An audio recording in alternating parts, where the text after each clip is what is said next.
Carta encíclica Dives in Misericordia del Sumo Pontífice Juan Pablo II sobre la misericordia divina. Venerables hermanos, amadísimos hijos e hijas, salud y bendición apostólica. Y quien me ve a mí, ve al Padre. Compárese JN 14, 9, 1.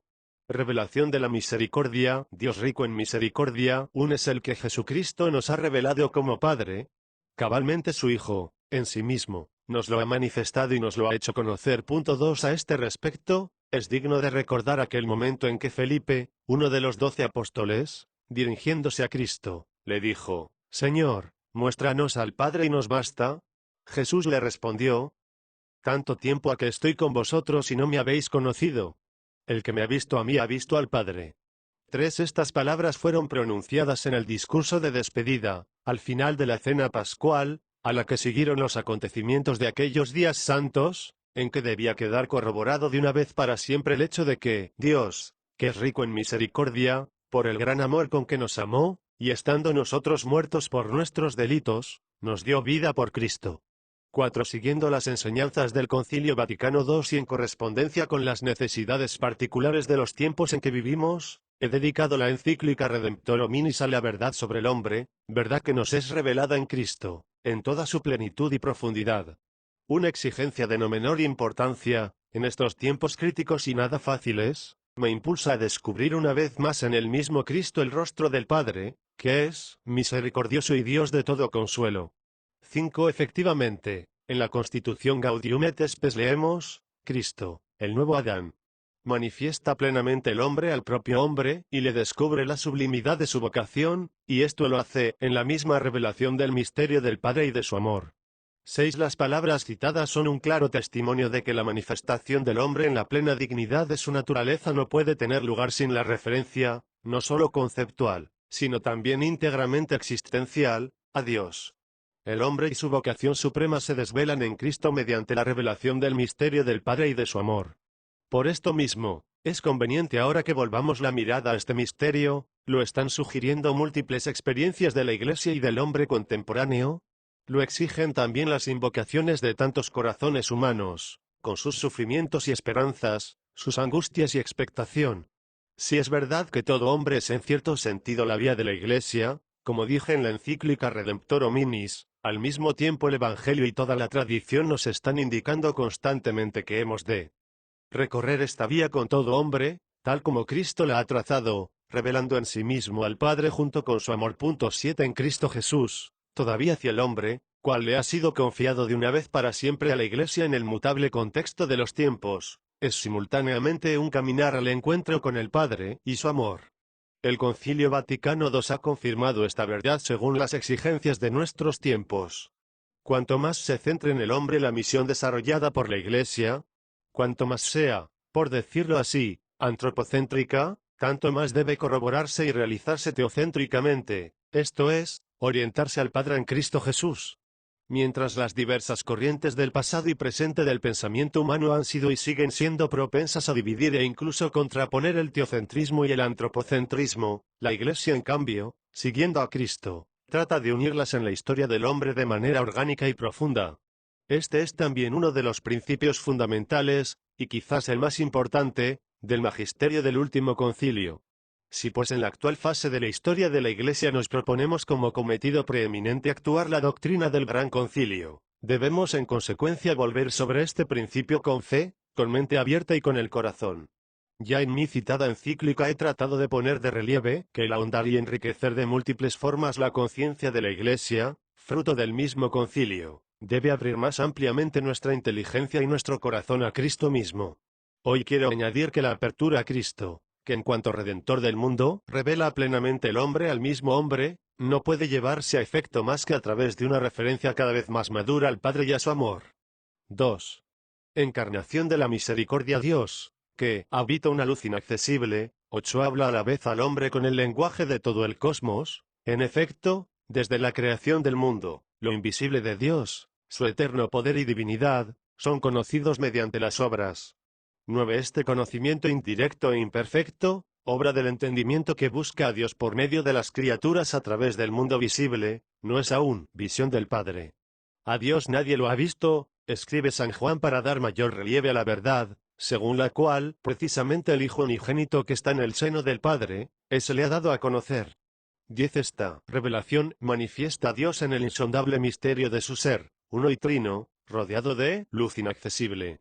11. No obstante, mediante esta revelación de Cristo conocemos a Dios, sobre todo en su relación de amor hacia el hombre, en su filantropía.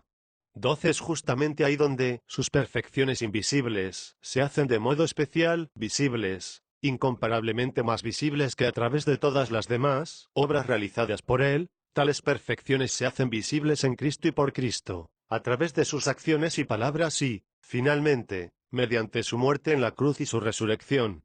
De este modo en Cristo y por Cristo, se hace también particularmente visible Dios en su misericordia, esto es, se pone de relieve el atributo de la divinidad, que ya el Antiguo Testamento, sirviéndose de diversos conceptos y términos, definió misericordia. Cristo confiere un significado definitivo a toda la tradición veterotestamentaria de la misericordia divina. No solo habla de ella y la explica usando semejanzas y parábolas, sino que además, y ante todo, él mismo la encarna y personifica. Él mismo es, en cierto sentido, la misericordia. A quien la ve y la encuentra en él, Dios se hace concretamente visible como Padre rico en misericordia. 13. La mentalidad contemporánea, quizás en mayor medida que la del hombre del pasado, parece oponerse al Dios de la misericordia y tiende además a orillar de la vida y arrancar del corazón humano la idea misma de la misericordia. La palabra y el concepto de misericordia parecen producir una cierta desazón en el hombre, quien, gracias a los adelantos tan enormes de la ciencia y de la técnica, como nunca fueron conocidos antes en la historia, se ha hecho dueño y ha dominado la tierra mucho más que en el pasado. 14. Tal dominio sobre la tierra, entendido tal vez unilateral y superficialmente, parece no dejar espacio a la misericordia. A este respecto, podemos sin embargo recurrir de manera provechosa a la imagen de la condición del hombre en el mundo contemporáneo, tal cual es delineada al comienzo de la Constitución Gaudium et Spes. Entre otras, leemos allí las siguientes frases: de esta forma, el mundo moderno aparece a la vez poderoso y débil, capaz de lo mejor y lo peor, pues tiene abierto el camino para optar por la libertad y la esclavitud, entre el progreso o el retroceso, entre la fraternidad o el odio. El hombre sabe muy bien que está en su mano el dirigir correctamente las fuerzas que él ha desencadenado, y que pueden aplastarle o salvarle. 15. La situación del mundo contemporáneo pone de manifiesto no solo transformaciones tales que hacen esperar en un futuro mejor del hombre sobre la tierra, sino que revela también múltiples amenazas, que sobrepasan con mucho las hasta ahora conocidas. Sin cesar de denunciar tales amenazas en diversas circunstancias, como en las intervenciones ante la ONU, la UNESCO, la FAO y en otras partes, la Iglesia debe examinarlas al mismo tiempo a la luz de la verdad recibida de Dios, revelada en Cristo. La verdad acerca de Dios como Padre de la Misericordia. 16. Nos permite verlo especialmente cercano al hombre, sobre todo cuando sufre, cuando está amenazado en el núcleo mismo de su existencia y de su dignidad. Debido a esto, en la situación actual de la Iglesia y del mundo, muchos hombres y muchos ambientes guiados por un vivo sentido de fe se dirigen, yo diría casi espontáneamente, a la misericordia de Dios. Ellos son ciertamente impulsados a hacerlo por Cristo mismo, el cual, mediante su Espíritu, actúa en lo íntimo de los corazones humanos. En efecto, revelado por él, el misterio de Dios, Padre de la Misericordia, constituye, en el contexto de las actuales amenazas contra el hombre, como una llamada singular dirigida a la Iglesia. En la presente encíclica deseo acoger esta llamada. Deseo recurrir al lenguaje eterno, y al mismo tiempo incomparable por su sencillez y profundidad, de la revelación y de la fe, para expresar precisamente con él una vez más, ante Dios y ante los hombres, las grandes preocupaciones de nuestro tiempo. En efecto, la revelación y la fe nos enseñan no tanto a meditar en abstracto el misterio de Dios, como Padre de la Misericordia, cuanto a recurrir a esta misma misericordia en el nombre de Cristo y en unión con él. ¿No ha dicho quizá Cristo que nuestro Padre, que ve en secreto, 17 espera, se diría que continuamente, que nosotros, recurriéndole en toda necesidad, escrutemos cada vez más su misterio, el misterio del Padre y de su amor? 18. Deseo pues que estas consideraciones hagan más cercano a todos tal misterio y que sean al mismo tiempo una vibrante llamada de la Iglesia a la misericordia, de la que el hombre y el mundo contemporáneo tienen tanta necesidad. Y tienen necesidad, aunque con frecuencia no lo saben. 2. Mensaje mesiánico 3.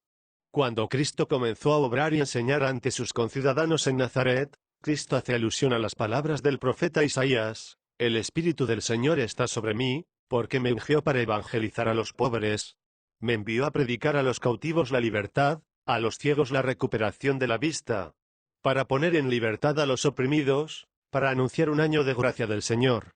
19. Estas frases, según San Lucas, son su primera declaración mesiánica, a la que siguen los hechos y palabras conocidos a través del Evangelio.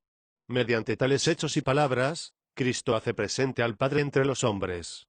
Es altamente significativo que estos hombres sean en primer lugar los pobres, carentes de medios de subsistencia, los privados de libertad, los ciegos que no ven la belleza de la creación, los que viven en aflicción de corazón o sufren a causa de la injusticia social, y finalmente los pecadores. Con relación a estos especialmente, Cristo se convierte sobre todo en signo legible de Dios que es amor, se hace signo del Padre. En tal signo visible, al igual que los hombres de aquel entonces, también los hombres de nuestros tiempos pueden ver al Padre.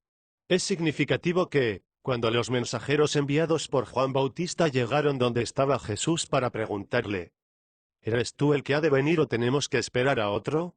20. Él, recordando el mismo testimonio con que había inaugurado sus enseñanzas en Nazaret, haya respondido: «Id y comunicad a Juan lo que habéis visto y oído, los ciegos ven, los cojos andan, los leprosos quedan limpios, los sordos oyen, los muertos resucitan, los pobres son evangelizados», para concluir diciendo: «Y bienaventurado quien no se escandaliza de mí». 21. Jesús, sobre todo con su estilo de vida y con sus acciones, ha demostrado cómo en el mundo en que vivimos está presente el amor operante, el amor que se dirige al hombre y abraza todo lo que forma su humanidad.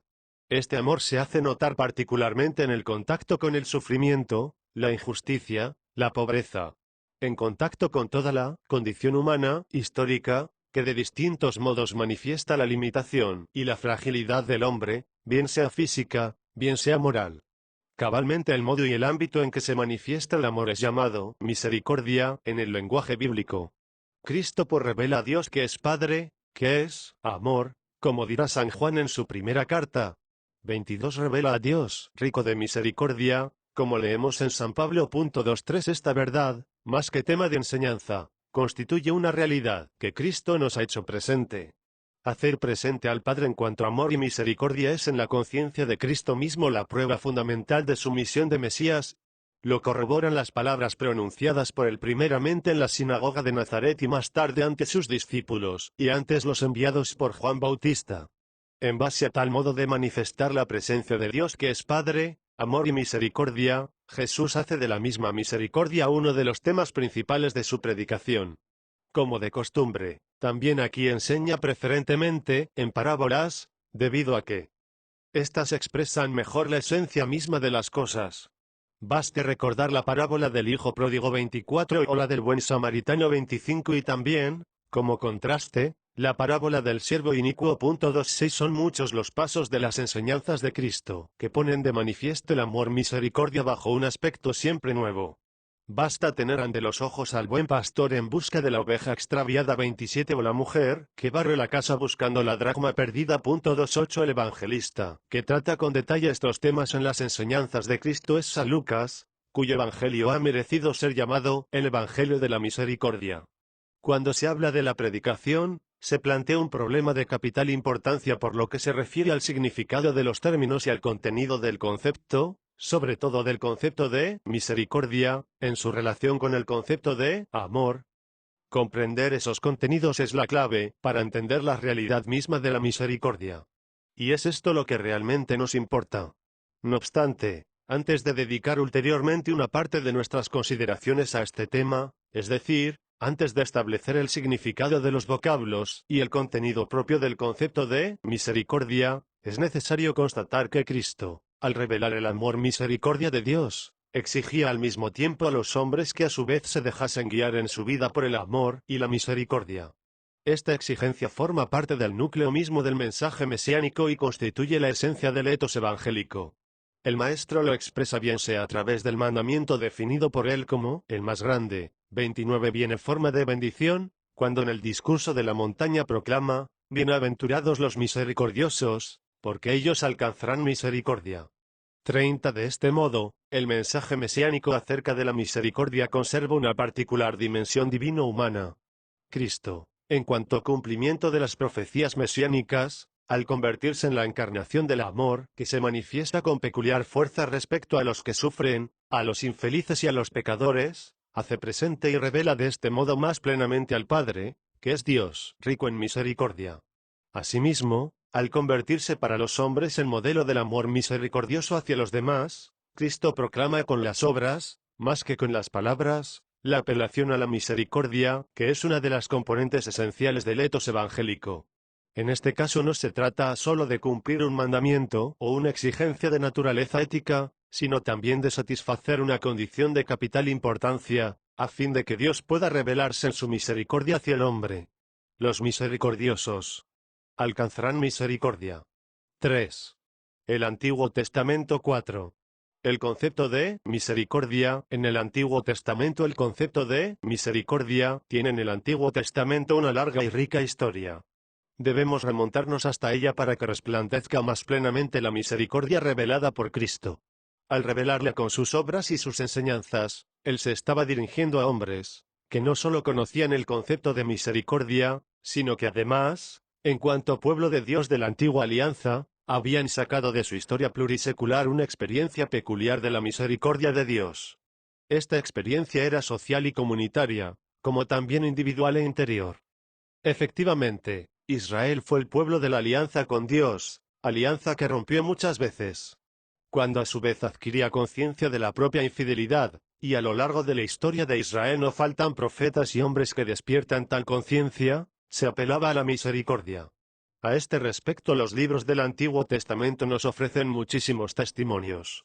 Entre los hechos y textos de mayor relieve se pueden recordar, el comienzo de la historia de los jueces, 31 la oración de Salomón al inaugurar el templo, 32 una parte de la intervención profética de Miqueas, 33 las consoladoras garantías ofrecidas por Isaías, 34 la súplica de los hebreos desterrados, 35 la renovación de la alianza después de la vuelta del exilio. 36 es significativo que los profetas en su predicación pongan la misericordia, a la que recurren con frecuencia debido a los pecados del pueblo, en conexión con la imagen incisiva del amor por parte de Dios. El Señor ama a Israel con el amor de una peculiar elección, semejante al amor de un esposo, 37 y por esto perdona sus culpas, e incluso sus infidelidades y traiciones. Cuando se ve de cara a la penitencia, a la conversión auténtica, devuelve de nuevo la gracia a su pueblo. 38 En la predicación de los profetas la misericordia significa una potencia especial del amor, que prevalece sobre el pecado y la infidelidad del pueblo elegido. En este amplio contexto social, la misericordia aparece como elemento correlativo de la experiencia interior de las personas en particular, que versan en estado de culpa o padecen toda clase de sufrimientos y desventuras. Tanto el mal físico como el mal moral o pecado hacen que los hijos e hijas de Israel se dirijan al Señor recurriendo a su misericordia. Así lo hace David, con la conciencia de la gravedad de su culpa. 39 Y así lo hace también Job, después de sus rebeliones, en medio de su tremenda desventura. 40 Él se dirige igualmente a Esther, consciente de la amenaza mortal a su pueblo. 41 En los libros del Antiguo Testamento podemos ver otros muchos ejemplos. 42 En el origen de esta multiforme convicción comunitaria y personal, como puede comprobarse por todo el Antiguo Testamento a lo largo de los siglos, se coloca la experiencia fundamental del pueblo elegido, vivida en tiempos del Éxodo. El Señor vio la miseria de su pueblo, reducido a la esclavitud, oyó su grito, conoció sus angustias y decidió liberarlo. 43 En este acto de salvación llevado a cabo por el Señor, el profeta supo individuar su amor y compasión. 44 Es aquí precisamente donde radica la seguridad que abriga a todo el pueblo y cada uno de sus miembros en la misericordia divina, que se puede invocar en circunstancias dramáticas. A esto se añade el hecho de que la miseria del hombre es también su pecado. El pueblo de la antigua alianza conoció esta miseria desde los tiempos del Éxodo, cuando levantó el becerro de oro. Sobre este gesto de ruptura de la alianza, triunfó el Señor mismo, manifestándose solemnemente a Moisés como Dios de ternura y de gracia, lento a la ira y rico en misericordia y fidelidad. 45 Es en esta revelación central donde el pueblo elegido y cada uno de sus miembros encontrarán, después de toda culpa, la fuerza y la razón para dirigirse al Señor con el fin de recordarle lo que le había revelado de sí mismo. 46 y para implorar su perdón. Y así, tanto en sus hechos como en sus palabras, el Señor ha revelado su misericordia desde los comienzos del pueblo que escogió para sí y, a lo largo de la historia, este pueblo se ha confiado continuamente, tanto en las desgracias como en la toma de conciencia de su pecado, al Dios de las misericordias. Todos los matices del amor se manifiestan en la misericordia del Señor para con los suyos. Él es su Padre. 47 ya que Israel es su hijo primogénito. 48 Él es también esposo de la que el profeta anuncia con un nombre nuevo, Ruama, muy amada, porque será tratada con misericordia. 49 Incluso cuando, exasperado por la infidelidad de su pueblo, el Señor decide acabar con él, siguen siendo la ternura y el amor generoso para con él mismo lo que le hace superar su cólera. 50 Es fácil entonces comprender por qué los salmistas, cuando desean cantar las alabanzas más sublimes del Señor, entonan himnos al Dios del amor, de la ternura, de la misericordia y de la fidelidad. 51 De todo esto se deduce que la misericordia no pertenece únicamente al concepto de Dios, sino que es algo que caracteriza la vida de todo el pueblo de Israel y también de sus propios hijos e hijas, es el contenido de la intimidad con su Señor, el contenido de su diálogo con Él. Bajo este aspecto precisamente la misericordia es expresada en los libros del Antiguo Testamento con una gran riqueza de expresiones. Sería quizá difícil buscar en estos libros una respuesta puramente teórica a la pregunta sobre en qué consiste la misericordia en sí misma. No obstante, ya la terminología que en ellos se utiliza, puede decirnos mucho a tal respecto. 52 El Antiguo Testamento proclama la misericordia del Señor sirviéndose de múltiples términos de significado afín entre ellos. Se diferencian en su contenido peculiar, pero tienden, podríamos decir, desde angulaciones diversas hacia un único contenido fundamental para expresar su riqueza trascendental y al mismo tiempo acercarle al hombre bajo distintos aspectos. El Antiguo Testamento anima a los hombres desventurados, en primer lugar a quienes versan bajo el peso del pecado, al igual que a todo Israel que se había adherido a la alianza con Dios, a recurrir a la misericordia, y les concede contar con ella, la recuerda en los momentos de caída y de desconfianza. Seguidamente, de gracias y gloria cada vez que se ha manifestado y cumplido, bien sea en la vida del pueblo, bien en la vida de cada individuo. De este modo, la misericordia se contrapone en cierto sentido a la justicia divina y se revela en multitud de casos no solo más poderosa, sino también más profunda que ella. Ya el Antiguo Testamento enseña que, si bien la justicia es auténtica virtud en el hombre y, en Dios, significa la más grande que ella, es superior en el sentido de que es primario y fundamental. El amor, por así decirlo, condiciona la justicia y en definitiva la justicia es servidora de la caridad. La primacía y la superioridad del amor respecto a la justicia, lo cual es característico de toda la revelación, se manifiestan precisamente a través de la misericordia. Esto pareció tan claro a los salmistas y a los profetas que el término mismo de justicia terminó por significar la salvación llevada a cabo por el Señor y su misericordia. 53 La misericordia difiere de la justicia, pero no está en contraste con ella, siempre que admitamos en la historia del hombre, como lo hace el Antiguo Testamento, la presencia de Dios, el cual ya en cuanto creador se ha vinculado con especial amor a su criatura. El amor, por su naturaleza, excluye el odio y el deseo de mal, respecto a aquel que una vez ha hecho donación de sí mismo, ni lo disti orunqua efecisti, nada aborreces de lo que has hecho. 54 Estas palabras indican el fundamento profundo de la relación entre la justicia y la misericordia en Dios, en sus relaciones con el hombre y con el mundo. Nos están diciendo que debemos buscar las raíces vivificantes y las razones íntimas de esta relación, remontándonos al principio, en el misterio mismo de la creación. Ya en el contexto de la antigua alianza anuncian de antemano la plena revelación de Dios que es amor. 55 Con el misterio de la creación está vinculado el misterio de la elección, que ha plasmado de manera peculiar la historia del pueblo, cuyo padre espiritual es Abraham en virtud de su fe. Sin embargo, mediante este pueblo que camina a lo largo de la historia, tanto de la antigua como de la nueva alianza, ese misterio de la elección se refiere a cada hombre, a toda la gran familia humana. Con amor eterno te amé, por eso te he mantenido mi favor. 56 Aunque se retiren los montes, no se apartará de ti mi amor, ni mi alianza de paz vacilará.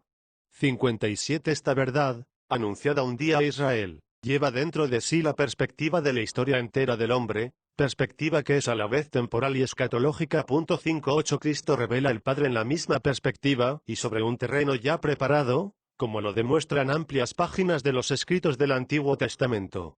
Al final de tal revelación, en la víspera de su muerte, dijo el apóstol Felipe estas memorables palabras: «Tanto tiempo ha que estoy con vosotros y no me habéis conocido.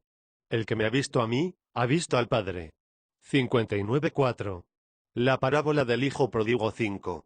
Analogía. Ya en los umbrales del Nuevo Testamento resuena en el Evangelio de San Lucas una correspondencia singular entre dos términos referentes a la misericordia divina, en los que se refleja intensamente toda la tradición veterotestamentaria. Aquí hay en expresión aquellos contenidos semánticos vinculados a la terminología diferenciada de los libros antiguos. He ahí a María que, entrando en casa de Zacarías, proclama con toda su alma la grandeza del Señor, por su misericordia, de la que, de generación en generación, se hacen partícipes los hombres, que viven en el temor de Dios.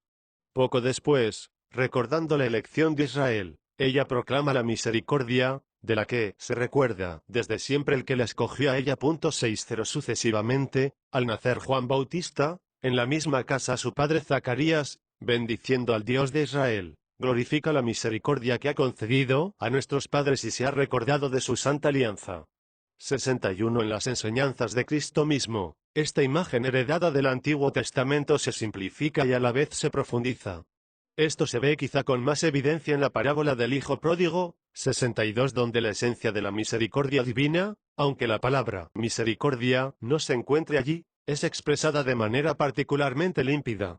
A ello contribuye no solo la terminología, como en los libros veterotestamentarios, sino la analogía que permite comprender más plenamente el misterio mismo de la misericordia en cuanto drama profundo, que se desarrolla entre el amor del Padre y la prodigalidad y el pecado del Hijo.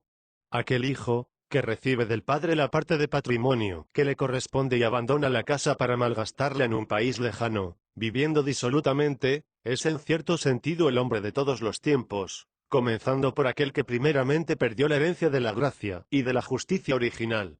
La analogía en este punto es muy amplia. La parábola toca indirectamente toda clase de rupturas de la alianza de amor, toda pérdida de la gracia, todo pecado. En esta analogía se pone menos de relieve la infidelidad del pueblo de Israel, respecto a cuanto ocurría en la tradición profética, aunque también a esa infidelidad se puede aplicar la analogía del hijo pródigo. Aquel hijo, cuando hubo gastado todo, comenzó a sentir necesidad, tanto más cuanto que sobrevino una gran carestía en el país, al que había emigrado después de abandonar la casa paterna. En este estado de cosas, hubiera querido saciarse con algo, incluso con las bellotas que comían los puercos, que él mismo pastoreaba por cuenta de uno de los habitantes de aquella región. Pero también esto le estaba prohibido. La analogía se desplaza claramente hacia el interior del hombre. El patrimonio que aquel tal había recibido de su padre era un recurso de bienes materiales, pero más importante que estos bienes materiales era su dignidad de hijo en la casa paterna. La situación en que llegó a encontrarse cuando ya había perdido los bienes materiales, le debía hacer consciente, por necesidad, de la pérdida de esa dignidad. Él no había pensado en ello anteriormente, cuando pidió a su padre que le diese la parte de patrimonio que le correspondía, con el fin de marcharse. Y parece que tampoco sea consciente ahora, cuando se dice a sí mismo: «¿Cuántos asalariados en casa de mi padre tienen pan en abundancia, y yo aquí me muero de hambre?» Él se mide a sí mismo con el metro de los bienes que había perdido y que ya no posee, mientras que los asalariados en casa de su padre los poseen. Estas palabras se refieren ante todo a una relación con los bienes materiales. No obstante, bajo estas palabras se esconde el drama de la dignidad perdida, la conciencia de la filiación echada a perder. Es entonces cuando toma la decisión: «Me levantaré e iré a mi padre y le diré: Padre, he pecado contra el cielo y contra ti. Ya no soy digno de ser llamado hijo tuyo. Trátame como a uno de tus jornaleros». 63 palabras, estas, que revelan más a fondo el problema central. A través de la compleja situación material, en que el hijo pródigo había llegado a encontrarse debido a su ligereza, a causa del pecado, había ido madurando el sentido de la dignidad perdida. Cuando él decide volver a la casa paterna y pedir a su padre que lo acoja, no ya en virtud del derecho de hijo, sino en condiciones de mercenario, parece externamente que obra por razones del hambre y de la miseria en que ha caído. Pero este motivo está impregnado por la conciencia de una pérdida más profunda. Ser un jornalero en la casa del propio padre es ciertamente una gran humillación y vergüenza. No obstante, el hijo pródigo está dispuesto a afrontar tal humillación y vergüenza. Se da cuenta de que ya no tiene ningún otro derecho, sino el de ser mercenario en la casa de su padre. Su decisión es tomada en plena conciencia de lo que merece y de aquello a lo que puede aún tener derecho según las normas de la justicia.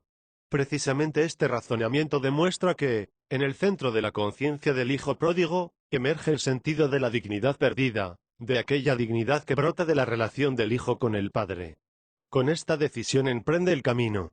En la parábola del hijo pródigo no se utiliza, ni siquiera una sola vez, el término justicia, como tampoco, en el texto original, se usa la palabra misericordia. Sin embargo, la relación de la justicia con el amor, que se manifiesta como misericordia, está inscrito con gran precisión en el contenido de la parábola evangélica.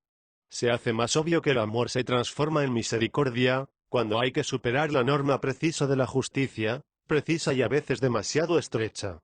El hijo pródigo, consumadas las riquezas recibidas de su padre, merece, a su vuelta, ganarse la vida trabajando como jornalero en la casa paterna y eventualmente conseguir poco a poco una cierta provisión de bienes materiales, pero quizá nunca en tanta cantidad como había malgastado.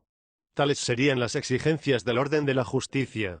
Tanto más cuanto que aquel hijo no solo había disipado la parte de patrimonio que le correspondía, sino que además había tocado en lo más vivo y había ofendido a su padre con su conducta. Esta, que a su juicio le había desposeído de la dignidad filial, no podía ser indiferente a su padre. Debía hacerle sufrir y en algún modo incluso implicarlo. Pero en fin de cuentas se trataba del propio hijo, y tal relación no podía ser alienada, ni destruida por ningún comportamiento. El hijo pródigo era consciente de ello y es precisamente tal conciencia lo que le muestra con claridad la dignidad perdida y lo que le hace valorar con rectitud el puesto que podía corresponderle aún en casa de su padre. 6.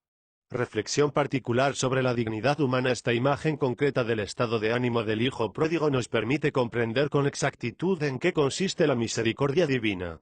No hay lugar a dudas de que en esa analogía sencilla pero penetrante la figura del progenitor nos revela a Dios como Padre. El comportamiento del padre de la parábola, su modo de obrar que pone de manifiesto su actitud interior, nos permite hallar cada uno de los hilos de la visión veterotestamentaria de la misericordia, en una síntesis completamente nueva, llena de sencillez y de profundidad.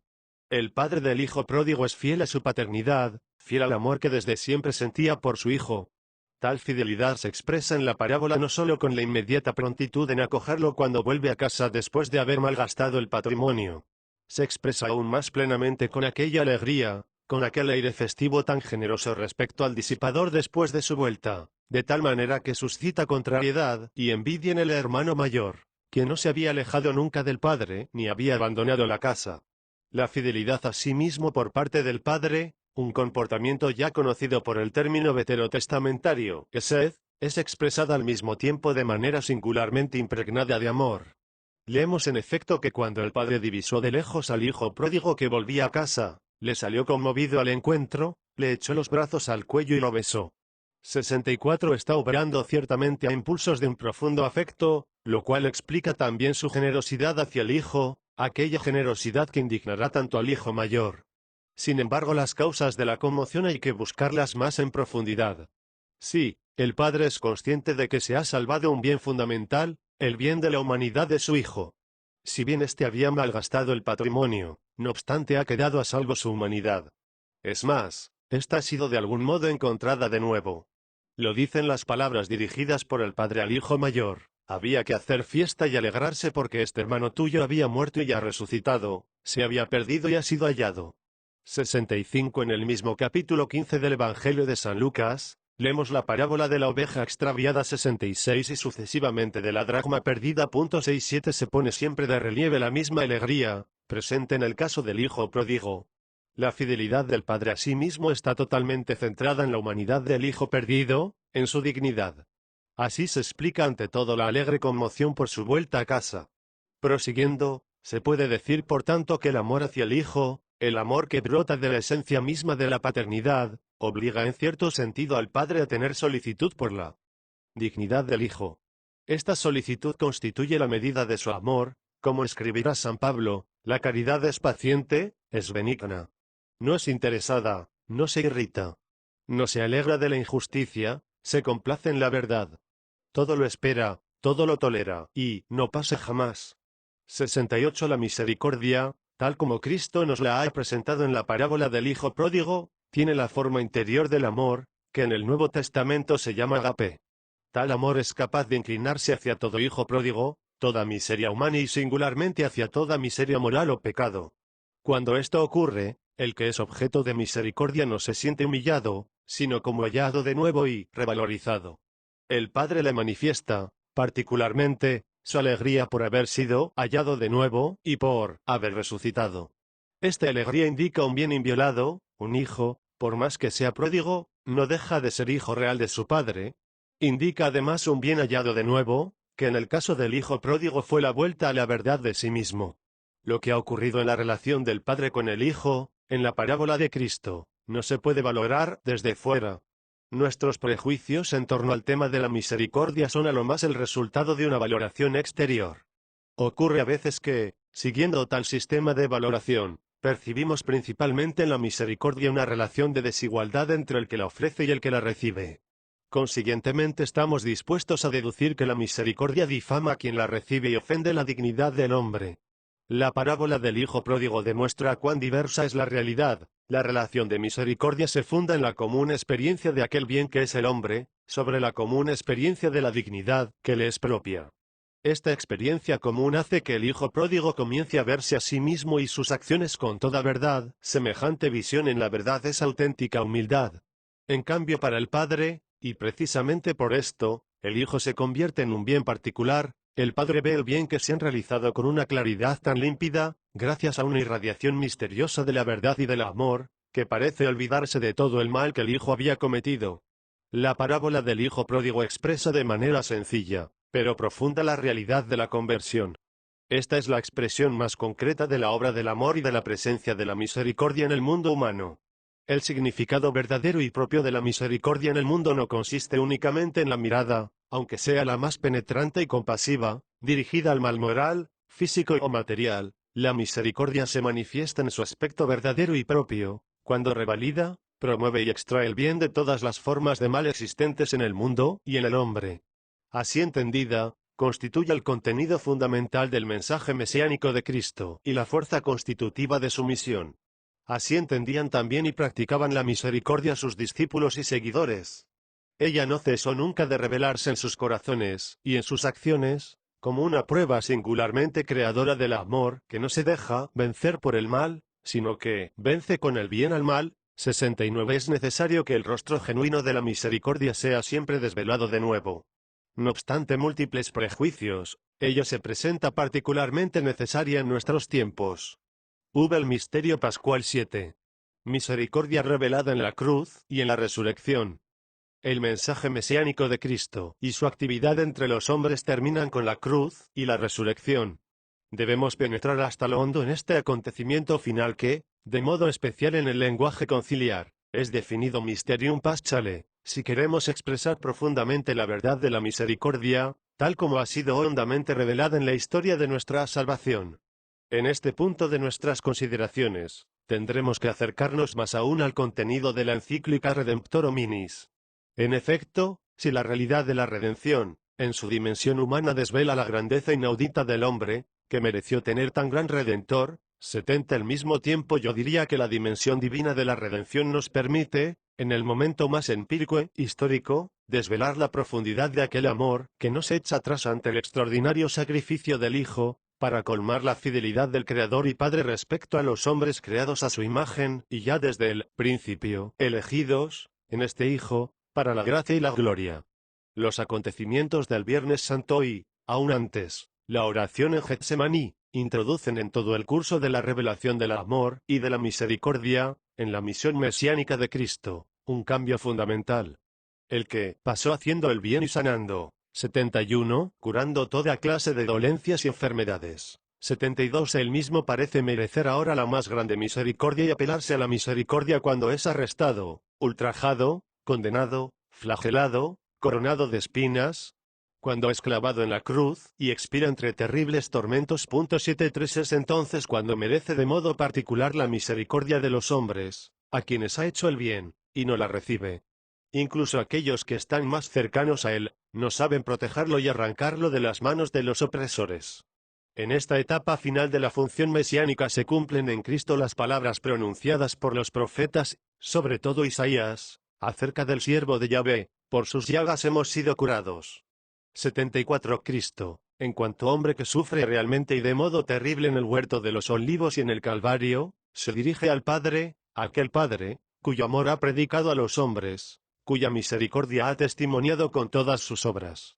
Pero no le es ahorrado, precisamente a él, el tremendo sufrimiento de la muerte en cruz. A quien no conoció el pecado, Dios le hizo pecado por nosotros. 75 Escribía San Pablo, resumiendo en pocas palabras toda la profundidad del misterio de la cruz, y a la vez la dimensión divina de la realidad de la redención. Justamente esta redención es la revelación última y definitiva de la santidad de Dios, que es la plenitud absoluta de la perfección, plenitud de la justicia y del amor, ya que la justicia se funda sobre el amor, mana de él y tiende hacia él. En la pasión y muerte de Cristo, en el hecho de que el Padre no perdonó la vida a su Hijo, sino que lo hizo pecado por nosotros. 76, se expresa la justicia absoluta, porque Cristo sufre la pasión y la cruz a causa de los pecados de la humanidad. Esto es incluso una sobreabundancia de la justicia, ya que los pecados del hombre son compensados por el sacrificio del hombre Dios. Sin embargo, tal justicia, que es propiamente justicia a medida de Dios, nace toda ella del amor del Padre y del Hijo, y fructifica toda ella en el amor. Precisamente por esto la justicia divina, revelada en la cruz de Cristo, es a medida de Dios, porque nace del amor y se completa en el amor, generando frutos de salvación. La dimensión divina de la redención no se actúa solamente haciendo justicia del pecado, sino restituyendo al amor su fuerza creadora en el interior del hombre, gracias a la cual él tiene acceso de nuevo a la plenitud de vida y de santidad, que viene de Dios. De este modo la redención comporta la revelación de la misericordia en su plenitud. El misterio pascual es el culmen de esta revelación y actuación de la misericordia, que es capaz de justificar al hombre, de restablecer la justicia en el sentido del orden salvífico querido por Dios desde el principio para el hombre y, mediante el hombre, en el mundo. Cristo que sufre, habla sobre todo al hombre, y no solamente al creyente. También el hombre no creyente podrá descubrir en él la elocuencia de la solidaridad con la suerte humana, como también la armoniosa plenitud de una dedicación desinteresada a la causa del hombre, a la verdad y al amor. La dimensión divina del misterio pascual llega sin embargo a mayor profundidad aún. La cruz colocada sobre el Calvario, donde Cristo tiene su último diálogo con el Padre, emerge del núcleo mismo de aquel amor, del que el hombre, creado a imagen y semejanza de Dios, ha sido gratificado según el eterno designio divino. Dios, tal como Cristo ha revelado, no permanece solamente en estrecha vinculación con el mundo, en cuanto creador y fuente última de la existencia. Él es además Padre, con el hombre, llamado por él a la existencia en el mundo visible, está unido por un vínculo más profundo aún que el de creador. Es el amor, que no solo crea el bien, sino que hace participar en la vida misma de Dios, Padre, Hijo y Espíritu Santo. En efecto, el que ama desea darse a sí mismo.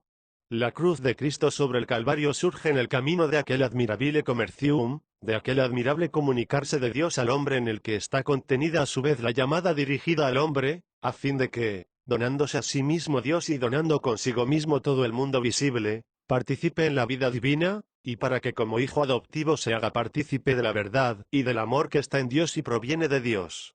Justamente en el camino de la elección eterna del hombre a la dignidad de hijo adoptivo de Dios, se alza en la historia la cruz de Cristo, Hijo unigénito que, en cuanto luz de luz, Dios verdadero de Dios verdadero, 77 hectáreas venido para dar el testimonio último de la admirable alianza de Dios con la humanidad, de Dios con el hombre, con todo hombre.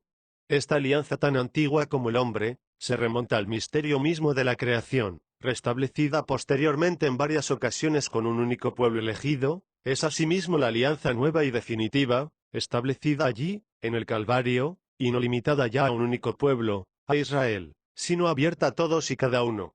¿Qué nos está diciendo pues la cruz de Cristo, que es en cierto sentido la última palabra de su mensaje y de su misión mesiánica?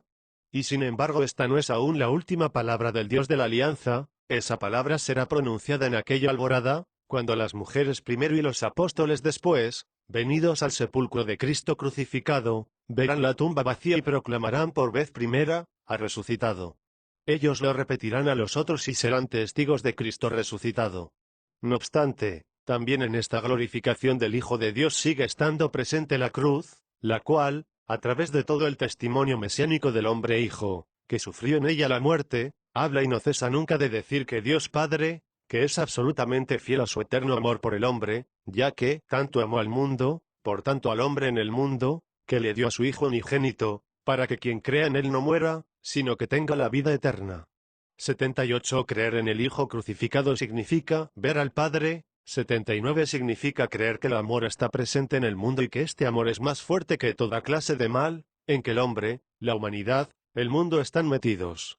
Creer en ese amor significa creer en la misericordia.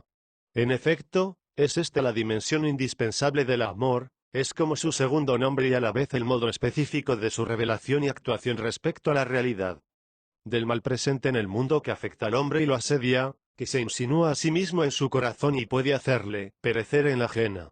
88.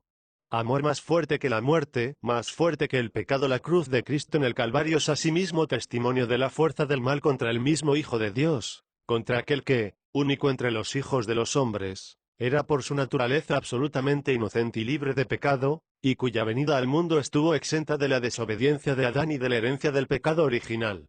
Y he ahí que, precisamente en él, en Cristo, se hace justicia del pecado a precio de su sacrificio, de su obediencia, hasta la muerte. 81. Al que estaba sin pecado, Dios lo hizo pecado en favor nuestro. 82. Se hace también justicia de la muerte que, desde los comienzos de la historia del hombre, se había aliado con el pecado. Este hacer justicia de la muerte se lleva a cabo bajo el precio de la muerte del que estaba sin pecado y del único que podía, mediante la propia muerte, infligir la muerte a la misma muerte. 83. De este modo la cruz de Cristo, sobre la cual el Hijo, consubstancial al Padre, hace plena justicia a Dios, es también una revelación radical de la misericordia, es decir, del amor que sale al encuentro de lo que constituye la raíz misma del mal en la historia del hombre, al encuentro del pecado y de la muerte.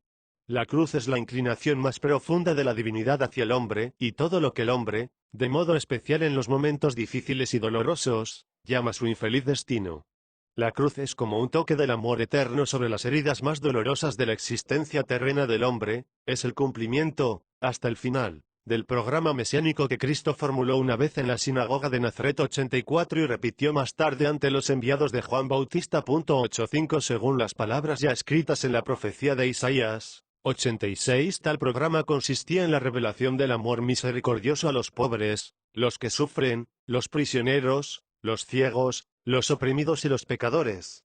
En el misterio pascual es superado el límite del mal múltiple, del que se hace partícipe el hombre en su existencia terrena. La cruz de Cristo, en efecto, nos hace comprender las raíces más profundas del mal que ahondan en el pecado y en la muerte, y así la cruz se convierte en un signo escatológico solamente en el cumplimiento escatológico y en la renovación definitiva del mundo. El amor vencerá en todos los elegidos las fuentes más profundas del mal, dando como fruto plenamente maduro el reino de la vida, de la santidad y de la inmortalidad gloriosa. El fundamento de tal cumplimiento escatológico está encerrado ya en la cruz de Cristo y en su muerte. El hecho de que Cristo ha resucitado al tercer día, 87, constituye el signo final de la misión mesiánica, signo que corona la entera revelación del amor misericordioso en el mundo sujeto al mal.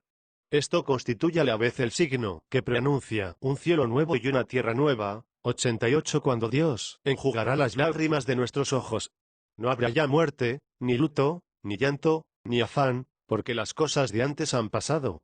89. En el cumplimiento escatológico, la misericordia se revelará como amor, mientras que en la temporalidad, en la historia del hombre, que es a la vez historia de pecado y de muerte, el amor debe revelarse ante todo como misericordia y actuarse en cuanto tal. El programa mesiánico de Cristo, programa de misericordia, se convierte en el programa de su pueblo, el de su iglesia.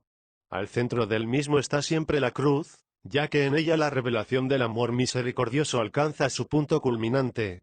Mientras, las cosas de antes no hayan pasado. 90 La cruz permanecerá como es el lugar, al que aún podrían referirse otras palabras del Apocalipsis de Juan. Mira que estoy a la puerta y llamo.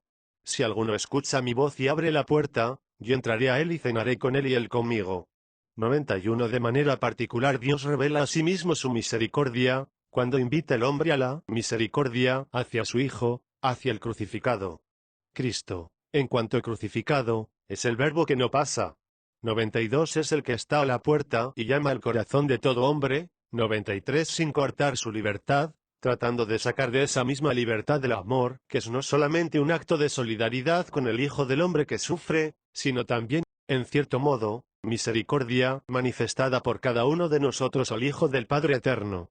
En este programa mesiánico de Cristo, en toda la revelación de la misericordia mediante la cruz, cabe quizá la posibilidad de que sea mayormente respetada y elevada la dignidad del hombre, dado que él, experimentando la misericordia, es también en cierto sentido el que manifiesta contemporáneamente la misericordia.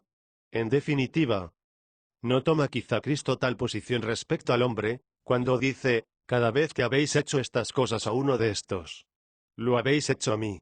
94 Las palabras del Sermón de la Montaña, bienaventurados los misericordiosos porque alcanzarán misericordia. 95 no constituyen en cierto sentido una síntesis de toda la buena nueva, de todo el cambio admirable, admirabile commercium, en ella encerrado, que es una ley sencilla, fuerte y dulce, a la vez de la misma economía de la salvación.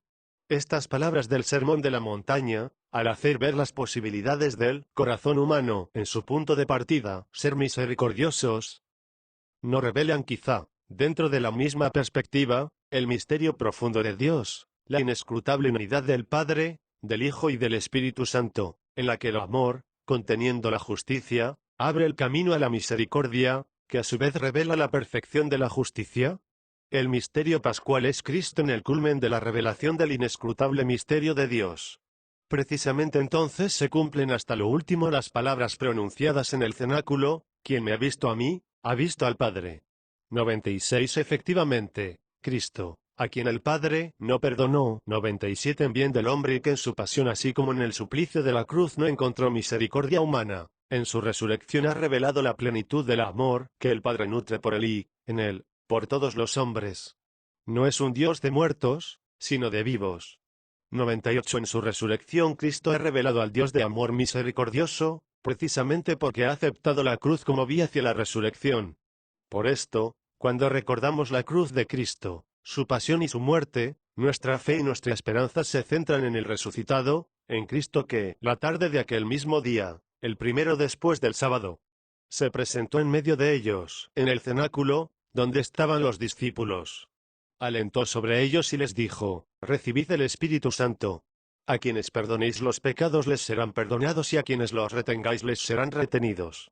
99 Este es el Hijo de Dios que en su resurrección ha experimentado de manera radical en sí mismo la misericordia, es decir, el amor del Padre que es más fuerte que la muerte. Y es también el mismo Cristo, Hijo de Dios, quien al término, y en cierto sentido, más allá del término, de su misión mesiánica, se revela a sí mismo como fuente inagotable de la misericordia, del mismo amor que, en la perspectiva ulterior de la historia de la salvación, en la Iglesia, debe confirmarse perennemente más fuerte que el pecado. El Cristo pascual es la encarnación definitiva de la misericordia, su signo viviente, histórico salvífico y a la vez escatológico. En el mismo espíritu, la liturgia del tiempo pascual pone en nuestros labios las palabras del Salmo: cantaré eternamente las misericordias del Señor. 109. La Madre de la Misericordia. En estas palabras pascuales de la Iglesia resuenan en la plenitud de su contenido profético las ya pronunciadas por María durante la visita hecha a Isabel, mujer de Zacarías, su misericordia de generación en generación. 101 Ellas, ya desde el momento de la encarnación, abren una nueva perspectiva en la historia de la salvación. Después de la resurrección de Cristo, esta perspectiva se hace nueva en el aspecto histórico y, a la vez, lo es en sentido escatológico. Desde entonces se van sucediendo siempre nuevas generaciones de hombres dentro de la inmensa familia humana, en dimensiones crecientes.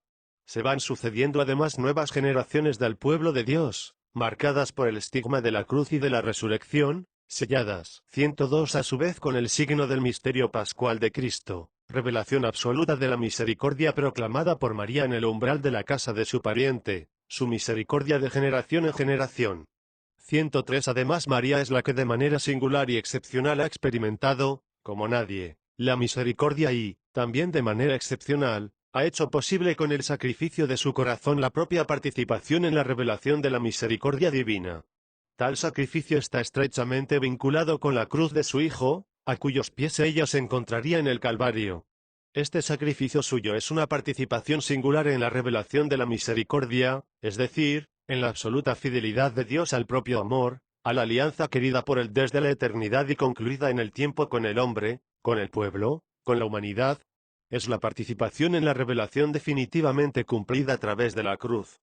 Nadie ha experimentado, como la madre del crucificado, el misterio de la cruz, el pasmoso encuentro de la trascendente justicia divina con el amor, el beso dado por la misericordia a la justicia. 104. Nadie como ella, María, ha acogido de corazón ese misterio, aquella dimensión verdaderamente divina de la redención, llevada a efecto en el Calvario mediante la muerte de su Hijo, junto con el sacrificio de su corazón de madre, junto con su fiat definitivo.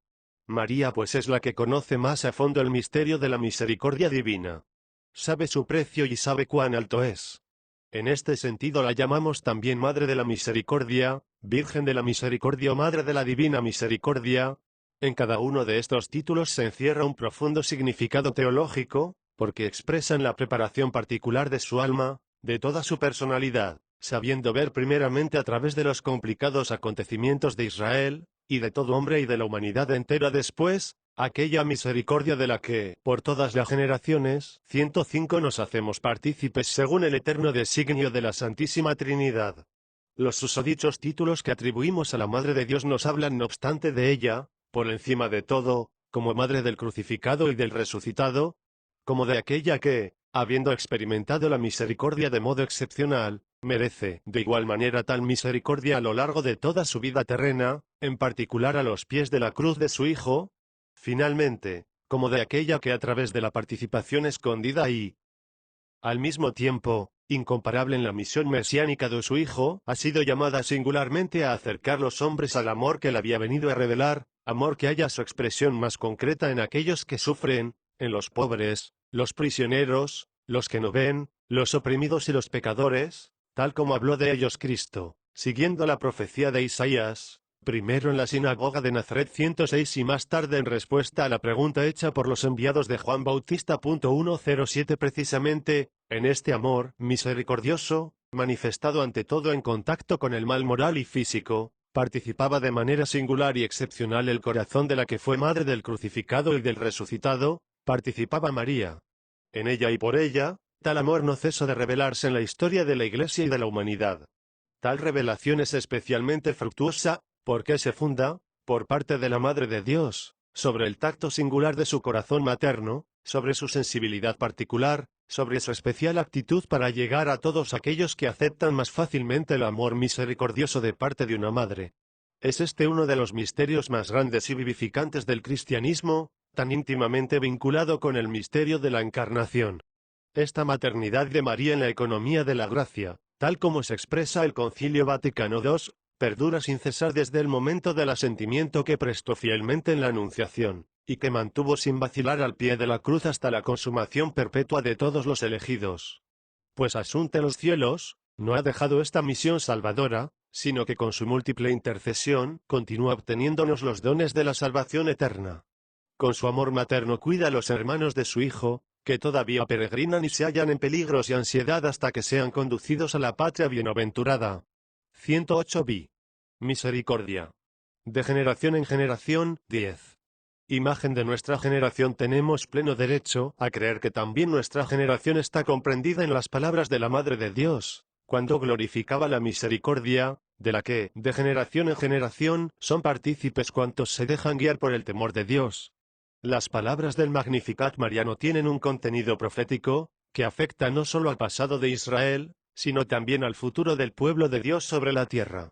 Somos en efecto todos nosotros, los que vivimos hoy en la tierra, la generación que es consciente del aproximarse del tercer milenio y que siente profundamente el cambio que se está verificando en la historia. La presente generación se siente privilegiada porque el progreso le ofrece tantas posibilidades, insospechadas hace solamente unos decenios. La actividad creadora del hombre, su inteligencia y su trabajo, han provocado cambios profundos, tanto en el dominio de la ciencia y de la técnica como en la vida social y cultural.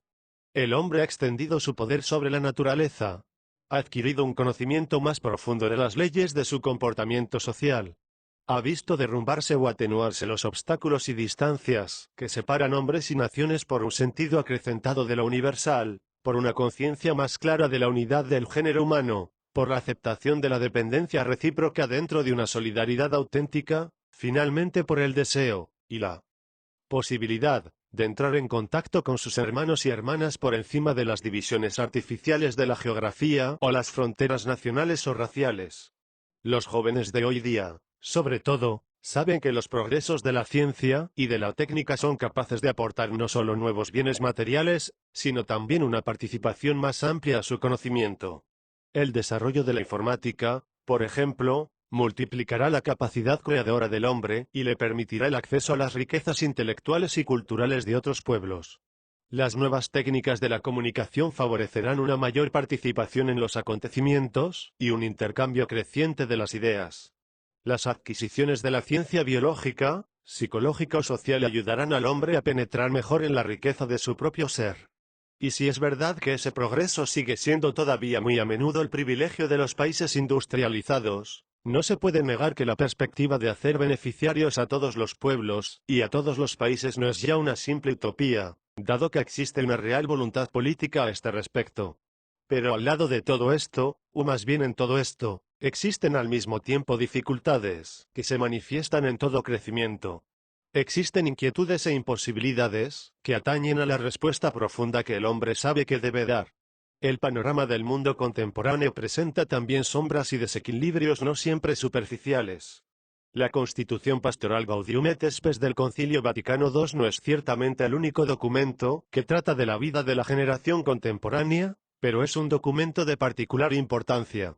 En verdad, los desequilibrios que sufre el mundo moderno, leemos en ella, están conectados con ese otro desequilibrio fundamental que hunde sus raíces en el corazón humano. Son muchos los elementos que se combaten en el propio interior del hombre. A fuer de criatura, el hombre experimenta múltiples limitaciones. Se siente sin embargo ilimitado en sus deseos y llamado a una vida superior. Atraído por muchas solicitaciones tiene que elegir y renunciar. Más aún, como enfermo y pecador, no raramente hace lo que no quiere y deja de hacer lo que querría llevar a cabo. Por ello siente en sí mismo la división que tantas y tan graves discordias provoca en la sociedad.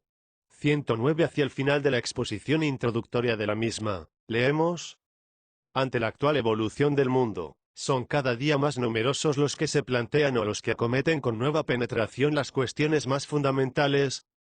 ¿Qué es el hombre? ¿Cuál es el sentido del dolor, del mal, de la muerte, que, a pesar de tantos progresos hechos, subsisten todavía? ¿Qué valor tienen las victorias logradas a tan caro precio? 110. En el marco de estos 15 años, a partir de la conclusión del Concilio Vaticano II, se ha hecho quizá menos inquietante aquel cuadro de tensiones y de amenazas propias de nuestra época. Parece que no. Al contrario, las tensiones y amenazas, que en el documento conciliar parecían solamente delinearse y no manifestar hasta el fondo todo el peligro que escondían dentro de sí, en el espacio de estos años se han ido revelando mayormente, han confirmado aquel peligro y no permiten nutrir las ilusiones de un tiempo. 11. Fuentes de inquietud. De ahí que aumenta en nuestro mundo la sensación de amenaza. Aumenta el temor existencial ligado sobre todo, como ya insinué en la encíclica Redemptorum Minis, a la perspectiva de un conflicto que, teniendo en cuenta los actuales arsenales atómicos, podría significar la autodestrucción parcial de la humanidad. Sin embargo, la amenaza no concierne únicamente a lo que los hombres pueden hacer a los hombres, valiéndose de los medios de la técnica militar. Afecta también a otros muchos peligros, que son el producto de una civilización materialística, la cual, no obstante declaraciones humanísticas, acepta la primacía de las cosas sobre la persona. El hombre contemporáneo tiene pues miedo de que con el uso de los medios inventados por este tipo de civilización, cada individuo, lo mismo que los ambientes, las comunidades, las sociedades, las naciones, pueda ser víctima del atropello de otros individuos, ambientes, sociedades. La historia de nuestro siglo ofrece abundantes ejemplos.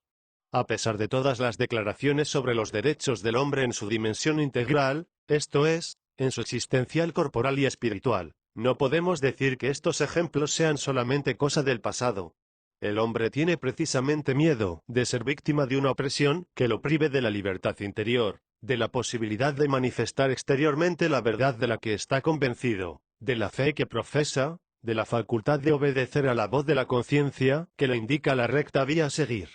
Los medios técnicos a disposición de la civilización actual ocultan, en efecto, no solo la posibilidad de una autodestrucción por vía de un conflicto militar, sino también la posibilidad de una subjugación pacífica de los individuos, de los ambientes de vida, de sociedades enteras y de naciones, que por cualquier motivo pueden resultar incómodos a quienes disponen de medios suficientes y están dispuestos a servirse de ellos sin escrúpulos. Se piense también en la tortura, todavía existente en el mundo, ejercida sistemáticamente por la autoridad como instrumento de dominio y de atropello político, y practicada impunemente por los subalternos. Así pues, junto a la conciencia de la amenaza biológica, crece la conciencia de otra amenaza, que destruye aún más lo que es esencialmente humano, lo que está en conexión íntima con la dignidad de la persona, con su derecho a la verdad y a la libertad. Todo esto se desarrolla sobre el fondo de un gigantesco remordimiento constituido por el hecho de que, al lado de los hombres y de las sociedades bien acomodadas y saciadas, que viven en la abundancia, sujetas al consumismo y al disfrute, no faltan dentro de la misma familia humana individuos ni grupos sociales que sufren el hambre. No faltan niños que mueren de hambre a la vista de sus madres. No faltan en diversas partes del mundo, en diversos sistemas socioeconómicos, áreas enteras de miseria, de deficiencia y de subdesarrollo. Este hecho es universalmente conocido. El estado de desigualdad entre hombres y pueblos no solo perdura, sino que va en aumento. Sucede todavía que, al lado de los que viven acomodados y en la abundancia, existen otros que viven en la indigencia, sufren la miseria y con frecuencia mueren incluso de hambre, y su número alcanza decenas y centenares de millones. Por esto, la inquietud moral está destinada a hacerse más profunda. Evidentemente, un defecto fundamental o más bien un conjunto de defectos, más aún, un mecanismo defectuoso está en la base de la economía contemporánea y de la civilización materialista, que no permite a la familia humana alejarse, yo diría, de situaciones tan radicalmente injustas. Esta imagen del mundo de hoy, donde existe tanto mal físico y moral como para hacer de él un mundo enredado en contradicciones y tensiones y, al mismo tiempo, lleno de amenazas dirigidas contra la libertad humana, la conciencia y la religión, explica la inquietud a la que está sujeto el hombre contemporáneo. Tal inquietud es experimentada no solo por quienes son marginados u oprimidos, sino también por quienes disfrutan de los privilegios de la riqueza, del progreso, del poder.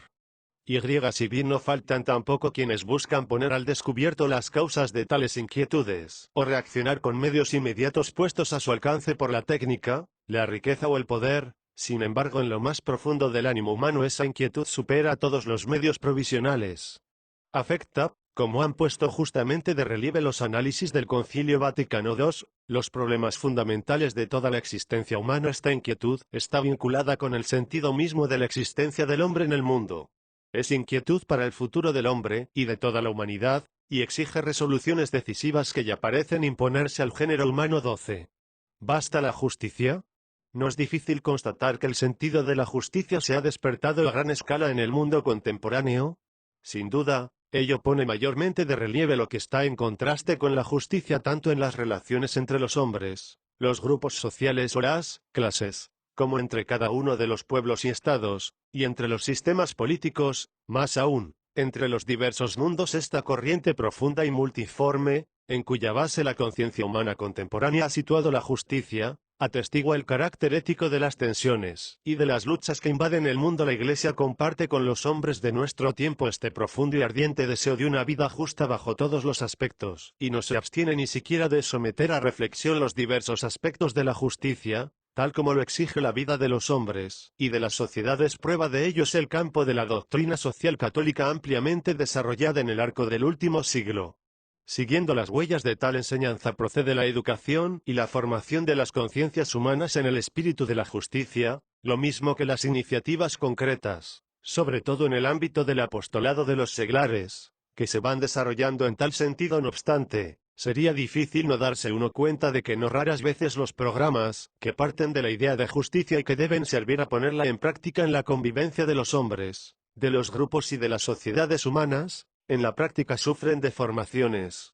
Por más que sucesivamente recurran a la misma idea de justicia, sin embargo la experiencia demuestra que otras fuerzas negativas, como son el rencor, el odio e incluso la crueldad, han tomado la delantera a la justicia. En tal caso el ansia de aniquilar al enemigo, de limitar su libertad y hasta de imponerle una dependencia total, se convierte en el motivo fundamental de la acción. Esto contrasta con la esencia de la justicia, la cual tiende por naturaleza a establecer la igualdad y la equiparación entre las partes en conflicto. Esta especie de abuso de la idea de justicia y la alteración práctica de ella atestiguan hasta qué punto la acción humana puede alejarse de la misma justicia, por más que se haya emprendido en su nombre. No en vano Cristo contestaba a sus oyentes, fieles a la doctrina del Antiguo Testamento, la actitud que ponían de manifiesto las palabras, ojo por ojo y diente por diente. 111. Tal era la forma de alteración de la justicia en aquellos tiempos. Las formas de hoy día siguen teniendo en ella su modelo. En efecto, es obvio que, en nombre de una presunta justicia, histórica o de clase, por ejemplo, tal vez se aniquila al prójimo, se le mata, se le priva de la libertad, se le despoja de los elementales derechos humanos. La experiencia del pasado y de nuestros tiempos demuestra que la justicia por sí sola no es suficiente y que, más aún, puede conducir a la negación y al aniquilamiento de sí misma, si no se le permite a esa forma más profunda que es el amor plasmar la vida humana en sus diversas dimensiones. Ha sido ni más ni menos la experiencia histórica la que, entre otras cosas, ha llevado a formular esta aserción, sumum ius, summa injuria. Tal afirmación no disminuye el valor de la justicia, ni atenúa el significado del orden instaurado sobre ella. Indica solamente, en otro aspecto, la necesidad de recurrir a las fuerzas del espíritu, más profundas aún, que condicionan el orden mismo de la justicia. Teniendo a la vista la imagen de la generación a la que pertenecemos, la Iglesia comparte la inquietud de tantos hombres contemporáneos. Por otra parte, debemos preocuparnos también por el ocaso de tantos valores fundamentales que constituyen un bien indiscutible no solo de la moral cristiana, sino simplemente de la moral humana, de la cultura moral, como el respeto a la vida humana desde el momento de la concepción, el respeto al matrimonio en su unidad indisoluble, el respeto a la estabilidad de la familia. El permisivismo moral afecta sobre todo a este ámbito más sensible de la vida y de la convivencia humana. A él van unidas la crisis de la verdad en las relaciones interhumanas, la falta de responsabilidad al hablar, la relación meramente utilitaria del hombre con el hombre, la disminución del sentido del auténtico bien común y la facilidad con que éste es enajenado. Finalmente, existe la desacralización, que a veces se transforma en deshumanización. El hombre y la sociedad para quienes nada es sacro, van decayendo moralmente, a pesar de las apariencias. 7. La misericordia de Dios en la misión de la Iglesia en relación con esta imagen de nuestra generación, que no deja de suscitar una profunda inquietud, vienen a la mente las palabras que, con motivo de la encarnación del Hijo de Dios, resonaron en el Magnificat de María y que cantan la misericordia. De generación en generación. Conservando siempre en el corazón la elocuencia de estas palabras inspiradas y aplicándolas a las experiencias y sufrimientos propios de la gran familia humana, es menester que la Iglesia de nuestro tiempo adquiera conciencia más honda y concreta de la necesidad de dar testimonio de la misericordia de Dios en toda su misión, siguiendo las huellas de la tradición de la antigua y nueva alianza, en primer lugar del mismo Cristo y de sus apóstoles. La Iglesia debe dar testimonio de la misericordia de Dios revelada en Cristo, en toda su misión de Mesías, profesándola principalmente como verdad salvífica de fe necesaria para una vida coherente con la misma fe, tratando después de introducirla y encarnarla en la vida bien sea de sus fieles, bien sea, en cuanto posible, en la de todos los hombres de buena voluntad. Finalmente, la Iglesia, profesando la misericordia y permaneciendo siempre fiel a ella, tiene el derecho y el deber de recurrir a la misericordia de Dios, implorándola frente a todos los fenómenos del mal físico y moral, ante todas las amenazas que pesan sobre el entero horizonte de la vida de la humanidad contemporánea.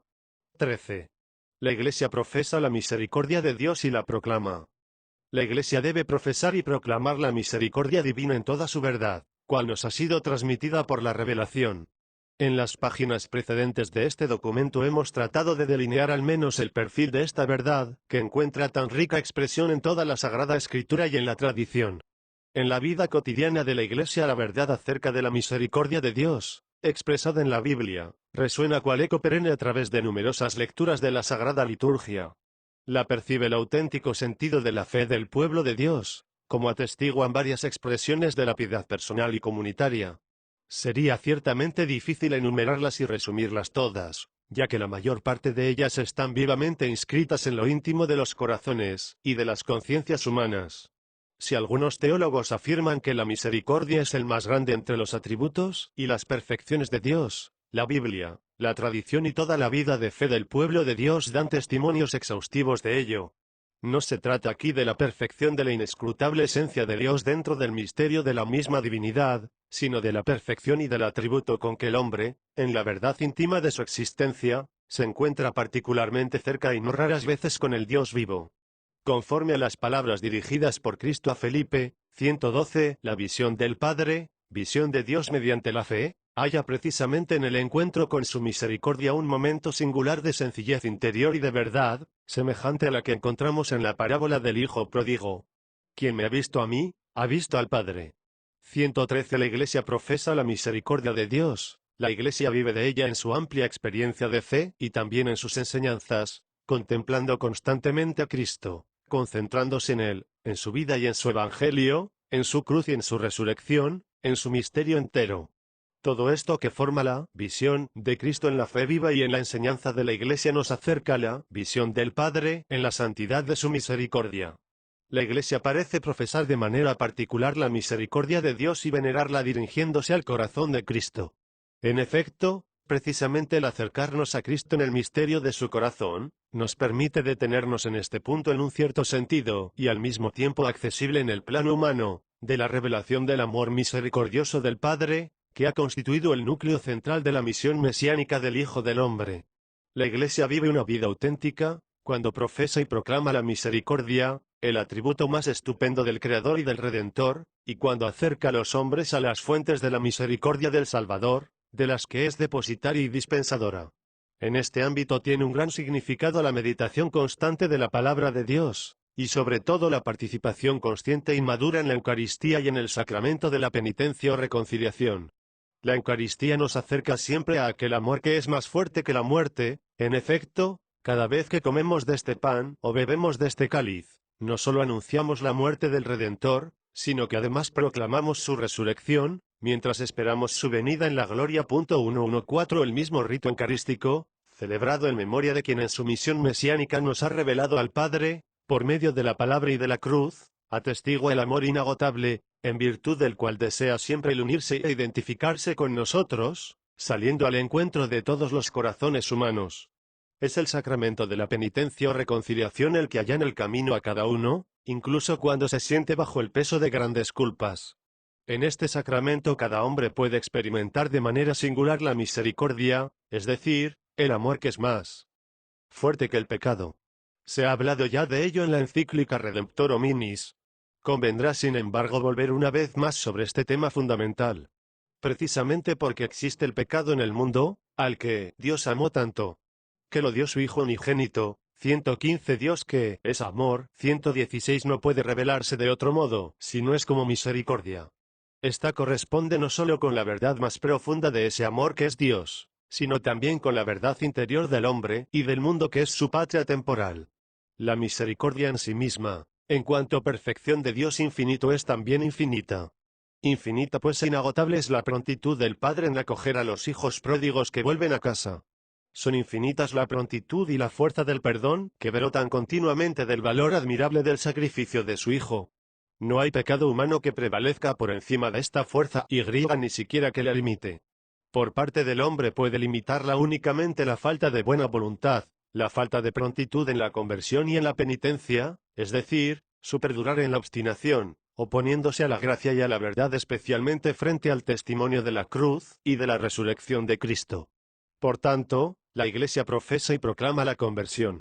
La conversión a Dios consiste siempre en descubrir su misericordia, es decir, ese amor que es paciente y benigno. 117 A medida del Creador y Padre, el amor, al que Dios, Padre de nuestro Señor Jesucristo, 118 es fiel hasta las últimas consecuencias en la historia de la alianza con el hombre, hasta la cruz, hasta la muerte y la resurrección de su Hijo. La conversión a Dios es siempre fruto del reencuentro de este Padre, rico en misericordia. El auténtico conocimiento de Dios, Dios de la misericordia y del amor benigno, es una constante e inagotable fuente de conversión, no solamente como momentáneo acto interior, sino también como disposición estable, como estado de ánimo. Quienes llegan a conocer de este modo a Dios, quienes lo ven así, no pueden vivir sino convirtiéndose sin cesar a Él. Viven pues in statu conversionis. Es este estado el que traza la componente más profunda de la peregrinación de todo hombre por la tierra in statu beatoris. Es evidente que la Iglesia profesa la misericordia de Dios, revelada en Cristo crucificado y resucitado, no solo con la palabra de sus enseñanzas, sino, por encima de todo, con la más profunda pulsación de la vida de todo el pueblo de Dios. Mediante este testimonio de vida, la Iglesia cumple la propia misión del pueblo de Dios, misión que es participación y, en cierto sentido, continuación de la misión mesiánica del mismo Cristo. La Iglesia contemporánea es altamente consciente de que únicamente sobre la base de la misericordia de Dios podrá hacer realidad los cometidos que brotan de la doctrina del Concilio Vaticano II, en primer lugar el cometido ecuménico que tiende a unir a todos los que confiesan a Cristo. Iniciando múltiples esfuerzos en tal dirección, la Iglesia confiesa con humildad que solo ese amor, más fuerte que la debilidad de las divisiones humanas, puede realizar definitivamente la unidad por la que oraba Cristo al Padre y que el Espíritu no cesa de pedir para nosotros, con gemidos inenarrables. 119:14. La Iglesia trata de practicar la misericordia. Jesucristo ha enseñado que el hombre no solo recibe y experimenta la misericordia de Dios, sino que está llamado a usar misericordia con los demás. Bienaventurados los misericordiosos, porque ellos alcanzarán misericordia. 120. La Iglesia ve en estas palabras una llamada a la acción, y se esfuerza por practicar la misericordia. Si todas las bienaventuranzas del Sermón de la Montaña indican el camino de la conversión y del cambio de vida, la que se refiere a los misericordiosos es a este respecto particularmente elocuente. El hombre alcanza el amor misericordioso de Dios, su misericordia, en cuanto a él mismo interiormente se transforma en el espíritu de tal amor hacia el prójimo. Este proceso auténticamente evangélico no es solo una transformación espiritual realizada de una vez para siempre, sino que constituye todo un estilo de vida, una característica esencial y continua de la vocación cristiana. Consiste en el descubrimiento constante y en la actuación perseverante del amor en cuanto fuerza unificante y a la vez elevante. A pesar de todas las dificultades de naturaleza psicológica o social, se trata, en efecto, de un amor misericordioso que por su esencia es amor creador. El amor misericordioso, en las relaciones recíprocas entre los hombres, no es nunca un acto o un proceso unilateral. Incluso en los casos en que todo parecería indicar que solo una parte es la que da y ofrece, mientras la otra solo recibe y toma, por ejemplo, en el caso del médico que cura, del maestro que enseña, de los padres que mantienen y educan a los hijos, del benefactor que ayuda a los menesterosos, sin embargo en realidad, también aquel que da, queda siempre beneficiado. En todo caso, también éste puede encontrarse fácilmente en la posición del que recibe, obtiene un beneficio, prueba el amor misericordioso, o se encuentra en estado de ser objeto de misericordia. Cristo crucificado, en este sentido, es para nosotros el modelo, la inspiración y el impulso más grande.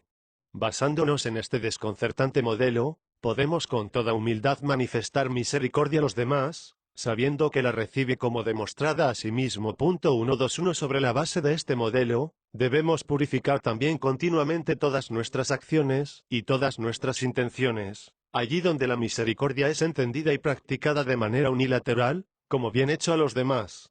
Solo entonces, en efecto, es realmente un acto de amor misericordioso, cuando, practicándola, nos convencemos profundamente de que al mismo tiempo la experimentamos por parte de quienes la aceptan de nosotros. Si falta esta bilateralidad, esta reciprocidad, entonces nuestras acciones no son aún auténticos actos de misericordia, ni se ha cumplido plenamente en nosotros la conversión, cuyo camino nos ha sido manifestado por Cristo con la palabra y con el ejemplo hasta la cruz, ni tampoco participamos completamente en la magnífica fuente del amor misericordioso que nos ha sido revelada por Él. Así pues, El camino que Cristo nos ha manifestado en el Sermón de la Montaña con la bienaventuranza de los misericordiosos, es mucho más rico de lo que podemos observar a veces en los comunes juicios humanos sobre el tema de la misericordia. Tales juicios consideran la misericordia como un acto o proceso unilateral que presupone y mantiene las distancias entre el que usa misericordia y el que es gratificado, entre el que hace el bien y el que lo recibe. Deriva de ahí la pretensión de liberar de la misericordia las relaciones interhumanas y sociales, y basarlas únicamente en la justicia. No obstante, tales juicios acerca de la misericordia no descubren la vinculación fundamental entre la misericordia y la justicia, de que habla toda la tradición bíblica, y en particular la misión mesiánica de Jesucristo. La auténtica misericordia es, por decirlo así, la fuente más profunda de la justicia.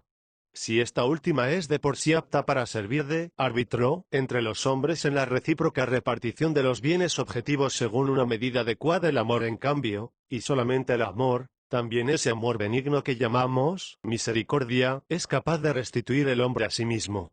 La misericordia auténticamente cristiana es también, en cierto sentido, la más perfecta encarnación de la igualdad entre los hombres y por consiguiente también la encarnación más perfecta de la justicia, en cuanto también ésta, dentro de su ámbito, mira al mismo resultado. La igualdad introducida mediante la justicia se limita, sin embargo, al ámbito de los bienes objetivos y extrínsecos, mientras el amor y la misericordia logran que los hombres se encuentren entre sí en ese valor, que es el mismo hombre, con la dignidad que le es propia. Al mismo tiempo, la igualdad de los hombres mediante el amor paciente y benigno 122 no borra las diferencias. El que da se hace más generoso cuando se siente contemporáneamente gratificado por el que recibe su don.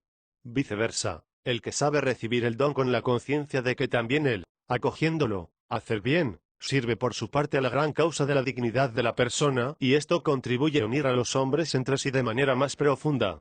Así pues, la misericordia se hace elemento indispensable para plasmar las relaciones mutuas entre los hombres, en el espíritu del más profundo respeto de lo que es humano y de la recíproca fraternidad. Es imposible lograr establecer este vínculo entre los hombres si se quiere regular las mutuas relaciones únicamente con la medida de la justicia. Esta, en todas las esferas de las relaciones interhumanas, debe experimentar, por decirlo así, una notable corrección por parte del amor que, como proclama San Pablo, es paciente y benigno, o dicho en otras palabras, lleva en sí los caracteres del amor misericordioso tan esenciales al Evangelio y al cristianismo. Recordemos además que el amor misericordioso indica también esa cordial ternura y sensibilidad, de que tan elocuentemente nos habla la parábola del hijo pródigo 123 o la de la oveja extraviada o la de la dracma perdida. 124. Por tanto, el amor misericordioso es sumamente indispensable entre aquellos que están más cercanos, entre los esposos, entre padres e hijos, entre amigos. Es también indispensable en la educación y en la pastoral. Su radio de acción, no obstante, no halla aquí su término. Si Pablo vindicó en más de una ocasión la civilización del amor 125 como fin al que debe entender todos los esfuerzos en campo social y cultural, lo mismo que económico y político, hay que añadir que este fin no se conseguirá nunca, si en nuestras concepciones y actuaciones, relativas a las amplias y complejas esferas de la convivencia humana, nos detenemos en el criterio del ojo por ojo, diente por diente, 126 y no tendemos en cambio a transformarlo esencialmente, superándolo con otro espíritu. Ciertamente, en tal dirección nos conduce también el Concilio Vaticano II cuando, hablando repetidas veces de la necesidad de hacer el mundo más humano, 127 individúa la misión de la Iglesia en el mundo contemporáneo precisamente en la realización de tal cometido. El mundo de los hombres puede hacerse cada vez más humano, únicamente si introducimos en el ámbito pluriforme de las relaciones humanas y sociales, junto con la justicia, el amor misericordioso, que constituye el mensaje mesiánico del Evangelio. El mundo de los hombres puede hacerse, cada vez más humano, solamente si en todas las relaciones recíprocas que plasman su rostro moral introducimos el momento del perdón, tan esencial al Evangelio. El perdón atestigua que en el mundo está presente el amor más fuerte que el pecado. El perdón es además la condición fundamental de la reconciliación, no solo en la relación de Dios con el hombre, sino también en las recíprocas relaciones entre los hombres. Un mundo, del que se eliminase el perdón, sería solamente un mundo de justicia fría e irrespetuosa, en nombre de la cual cada uno reivindicaría sus propios derechos respecto a los demás. Así los egoísmos de distintos géneros, adormecidos en el hombre, podrían transformar la vida y la convivencia humana en un sistema de opresión de los más débiles por parte de los más fuertes o en una arena de lucha permanente de los unos contra los otros. Por esto, la Iglesia debe considerar como uno de sus deberes principales, en cada etapa de la historia, y especialmente en la edad contemporánea, el de proclamar e introducir en la vida el misterio de la misericordia, revelado en sumo grado en Cristo Jesús. Este misterio, no solo para la misma Iglesia en cuanto a comunidad de creyentes, sino también en cierto sentido para todos los hombres, es fuente de una vida diversa de la que el hombre, expuesto a las fuerzas prepotentes de la triple concupiscencia que obran en él, 128 está en condiciones de construir. Precisamente en nombre de este misterio Cristo nos enseña a perdonar siempre. ¿Cuántas veces repetimos las palabras de la oración que Él mismo nos enseñó, pidiendo, perdónanos nuestras deudas como nosotros perdonamos a nuestros deudores, es decir, a aquellos que son culpables de algo respecto a nosotros? 129 Es en verdad difícil expresar el valor profundo de la actitud que tales palabras trazan e inculcan. ¿Cuántas cosas dicen estas palabras a todo hombre acerca de su semejante y también acerca de sí mismo? La conciencia de ser deudores unos de otros va pareja con la llamada a la solidaridad fraterna que San Pablo ha expresado en la invitación concisa a soportarnos mutuamente con amor. 130. ¿Qué lección de humildad se encierra aquí respecto del hombre, del prójimo y de sí mismo a la vez? ¿Qué escuela de buena voluntad para la convivencia de cada día, en las diversas condiciones de nuestra existencia? Si desatendiéramos esta lección, ¿qué quedaría de cualquier programa humanístico, de la vida y de la educación? Cristo subraya con tanta insistencia la necesidad de perdonar a los demás que a Pedro, el cual le había preguntado cuántas veces debería perdonar al prójimo, le indicó la cifra simbólica de 70 veces 7, 131, queriendo decir con ello que debería saber perdonar a todos y siempre.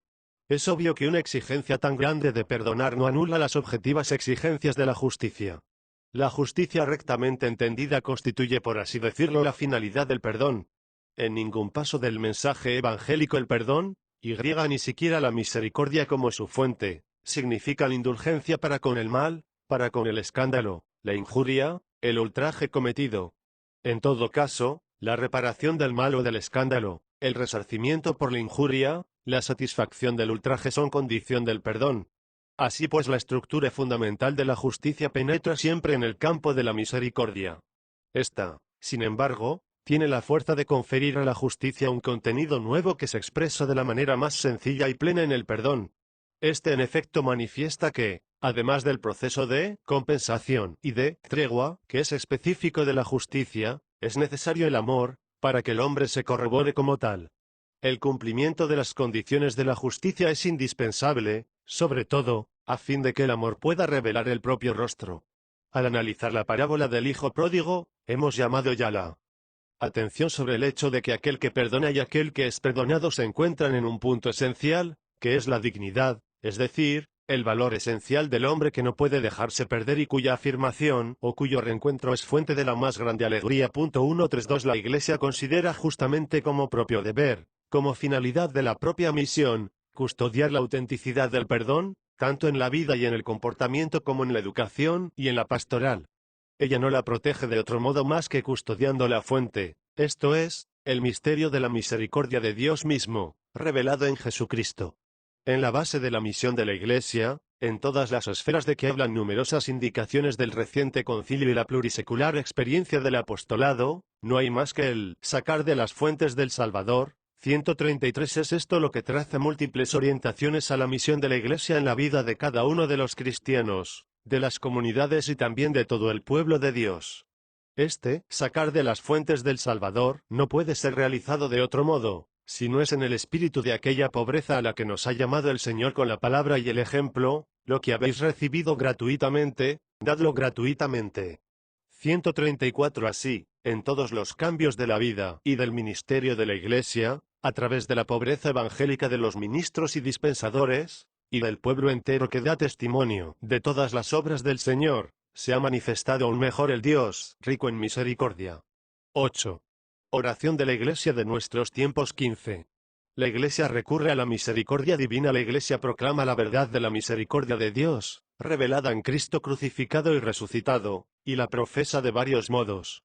Además, trata de practicar la misericordia para con los hombres a través de los hombres, viendo en ello una condición indispensable de la solicitud por un mundo mejor y más humano, hoy y mañana.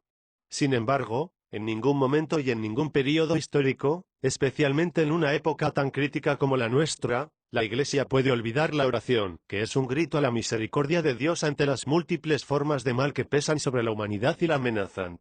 Precisamente este es el fundamental derecho de ver de la Iglesia en Jesucristo, es el derecho de ver de la Iglesia para con Dios y para con los hombres. La conciencia humana, cuanto más pierde el sentido del significado mismo de la palabra misericordia, sucumbiendo a la secularización, cuanto más se distancia del misterio de la misericordia alejándose de Dios, tanto más la Iglesia tiene el derecho y el deber de recurrir al Dios de la misericordia con poderosos clamores.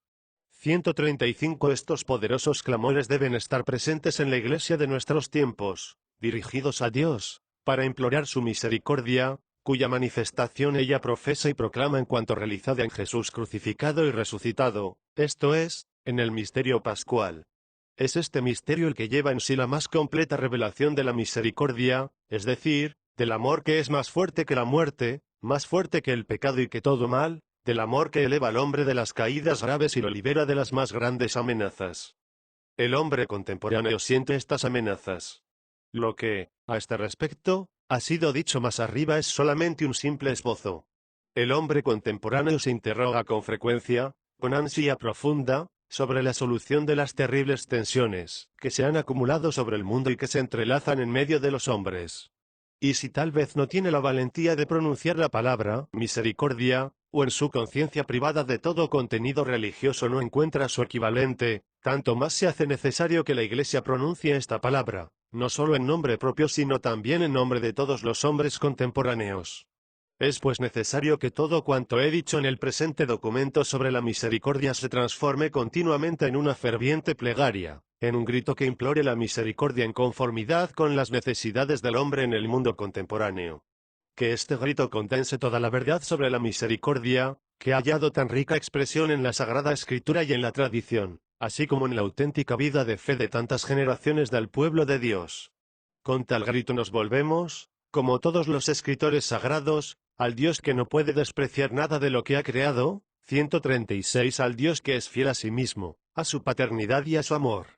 Y al igual que los profetas, recurramos al amor que tienen características maternas y, a semejanza de una madre, sigue a cada uno de sus hijos, a toda oveja extraviada, aunque hubiese millones de extraviados, aunque en el mundo la iniquidad prevaleciese sobre la honestidad, aunque la humanidad contemporánea mereciese por sus pecados un nuevo diluvio, como lo mereció en su tiempo la generación de Noé. Recurramos al amor paterno que Cristo nos ha revelado en su misión mesiánica y que alcanza su culmen en la cruz, en su muerte y resurrección. Recurramos a Dios mediante Cristo, recordando las palabras del Magnificat de María, que proclama la misericordia de generación en generación. Imploremos la misericordia divina para la generación contemporánea. La Iglesia que, siguiendo el ejemplo de María, trata de ser también madre de los hombres en Dios, expresa en esta plegaria su materna solicitud y al mismo tiempo su amor confiado, del que nace la más ardiente necesidad de la oración. Elevemos nuestras súplicas, guiados por la fe, la esperanza, la caridad que Cristo ha injertado en nuestros corazones. Esta actitud es asimismo amor hacia Dios, a quien a veces el hombre contemporáneo alejado de sí ha hecho ajeno a sí, proclamando de diversas maneras que es algo superfluo. Esto es pues amor a Dios, cuya ofensa, rechazo por parte del hombre contemporáneo sentimos profundamente, dispuestos a gritar con Cristo en la cruz: Padre, perdónalos porque no saben lo que hacen. 137 Esto es al mismo tiempo amor a los hombres, a todos los hombres sin excepción y división alguna, sin diferencias de raza, cultura, lengua, concepción del mundo, sin distinción entre amigos y enemigos. Esto es amor a los hombres que desea todo bien verdadero a cada uno y a toda la comunidad humana, a toda familia, nación, grupo social, a los jóvenes, los adultos, los padres, los ancianos, los enfermos, es amor a todos, sin excepción. Esto es amor, es decir, solicitud apremiante para garantizar a cada uno todo bien auténtico y alejar y conjurar el mal. Y si alguno de los contemporáneos no comparte la fe y la esperanza que me inducen, en cuanto siervo de Cristo y ministro de los misterios de Dios, 138 a implorar en esta hora de la historia la misericordia de Dios en favor de la humanidad, que trate al menos de comprender el motivo de esta premura. Está dictada por el amor al hombre, a todo lo que es humano y que, según la intuición de gran parte de los contemporáneos, está amenazado por un peligro inmenso. El misterio de Cristo que, desvelándonos la gran vocación del hombre, me ha impulsado a confirmar en la encíclica Redemptor Hominis su incomparable dignidad, me obliga al mismo tiempo a proclamar la misericordia como amor compasivo de Dios, revelado en el mismo misterio de Cristo. Ello me obliga también a recurrir a tal misericordia y a implorarla en esta difícil, crítica fase de la historia de la Iglesia y del mundo, mientras nos encaminamos al final del segundo milenio. En el nombre de Jesucristo, crucificado y resucitado, en el espíritu de su misión mesiánica, que permanece en la historia de la humanidad, elevemos nuestra voz y supliquemos que en esta etapa de la historia se revele una vez más aquel amor que está en el Padre y que por obra del Hijo y del Espíritu Santo se haga presente en el mundo contemporáneo como más fuerte que el mal, más fuerte que el pecado y la muerte. Supliquemos por intercesión de aquella que no cesa de proclamar la misericordia de generación en generación, y también de aquellos en quienes se han cumplido hasta el final las palabras del Sermón de la Montaña, bienaventurados los misericordiosos porque ellos alcanzarán misericordia. 139 Al continuar el gran cometido de actuar el Concilio Vaticano II, en el que podemos ver justamente una nueva fase de la autorrealización de la Iglesia, a medida de la época en que nos ha tocado vivir, la Iglesia misma debe guiarse por la plena conciencia de que en esta obra no le es lícito, en modo alguno, replegarse sobre sí misma. La razón de su ser es en efecto la de revelar a Dios, esto es, al Padre que nos permite verlo en Cristo. 140 Por muy fuerte que pueda ser la resistencia de la historia humana, por muy marcada que sea la heterogeneidad de la civilización contemporánea, por muy grande que sea la negación de Dios en el mundo, tanto más grande debe ser la proximidad a ese misterio que, escondido desde los siglos en Dios, ha sido después realmente participado al hombre en el tiempo mediante Jesucristo. Con mi bendición apostólica, dado en Roma, junto a San Pedro, el día 30 de noviembre, primer domingo de Adviento, del año 1980, tercero de mi pontificado. Johannes Paulus, páginas 2.